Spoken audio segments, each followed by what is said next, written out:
We're nearly at the end of the print now, so my job is to try and create distance in the final couple of layers. So I've got to push the hillside right back and bring the tree and the foreground forward. So this next layer is pretty important, and it's going to consist of inking up greys. So I'm just going to position this properly on the press. As always, very important to take time and care just to make sure that the registration is perfect. So I'm just lining up these little pencil crosses. The paper is dry. Somebody was asking me if I damp the paper.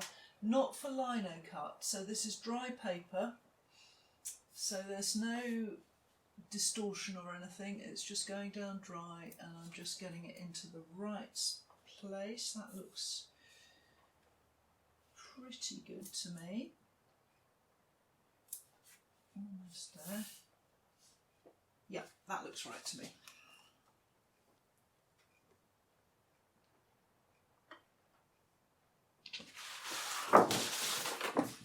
And that white card is just keeping everything clean.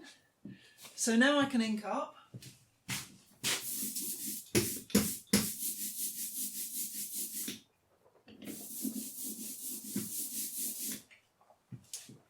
So these first two rollers that I've got here, they don't look very different. They're just different shades of grey. This is darker and that's lighter. So the thing about these is that they're made from the same mix of blue and brown that I used for mixing up the snow shadows. It's just they're more neutral. So what I'm going to do is to start with the paler grey, and I'm going to ink up the far hill. So this is sort of the exposed rock area of the hill that I'm working on now. You can probably hear the rain again. We've got April showers with a vengeance. We've had hail today as well, which has been quite dramatic. So I'm working those rollers, and now I'm going to come with the darker one, and I'm going to put a bit of dark ink down where the hill is coming towards the foreground. So I'm obeying that rule of, as it goes away, it gets paler and the contrast will be less. So now I've done that, I'm going to put the dark bark on the tree. So I've got a very dark grey, and I'm back to that. So that's the darkest grey, and that's the sort of middle coloured grey. So I'm going to use the middle tone to start adding to the foreground, and then the darker for the tree. There will be more dark going into the foreground on the final layer, but for the moment the dark's concentrated into the tree, and I've just got a little bit of paler grey in there. So slightly painterly approach this. And then a check that I haven't got any ink that might transfer that I don't want. You might notice that I've been chopping away at the lino again, taking off a bit of lino that I didn't want anymore. That was starting to lift that corner, so I thought better to chop it off than to let it lift up and maybe catch. Okay, there. I'm just going to let that come down.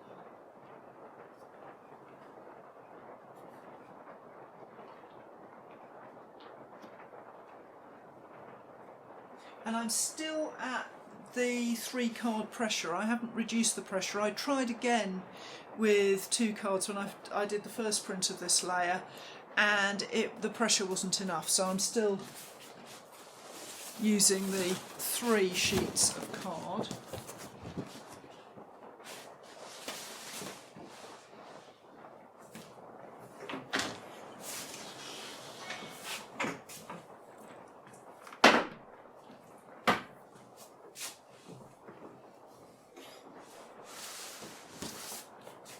And and I'll put that down on the press for you to see.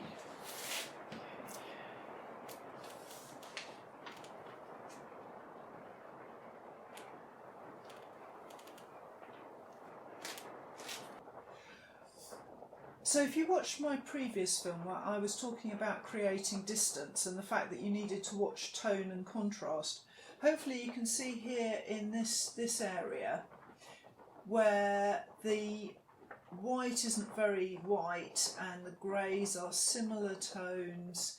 That's helping to push that back, and as it comes down the hill, that use of that darker grey just at the base there pulls this bit forward and pushes that bit away. And then when you come onto the foreground, those extra layers of white to make that white punchy make even more of a contrast between the brighter blue and the slightly darker grey. So that immediately is pulling that forward, and having the bright white and the dark of the sort of figuring on the trunk of the tree there as well helps to pull that tree forward. There's a danger with prints, especially when they're like this, where there's sort of a very restricted colour palette, that everything can get to be much of a muchness and a bit too polite and controlled. So it's worth bearing in mind that you have to kind of work with the contrast to give everything a bit of punch and drama. So the final layer that I'm going to work on is to put some even darker areas in down here just to emphasize that. I was thinking that I was going to add some more detail here, but actually again I like the branches. Actually I think I'm going to leave that as is, because I think any more detail in the rocks is going to bring it too far forward. So I'm going to call that a day and then work on this a little bit, and then we should have a finished print. So now I'm going to go back to my cutting, and thank you for watching this, and I hope you'll join me for what will be almost the last instalment of Lino with Laura. Thanks a lot. Bye.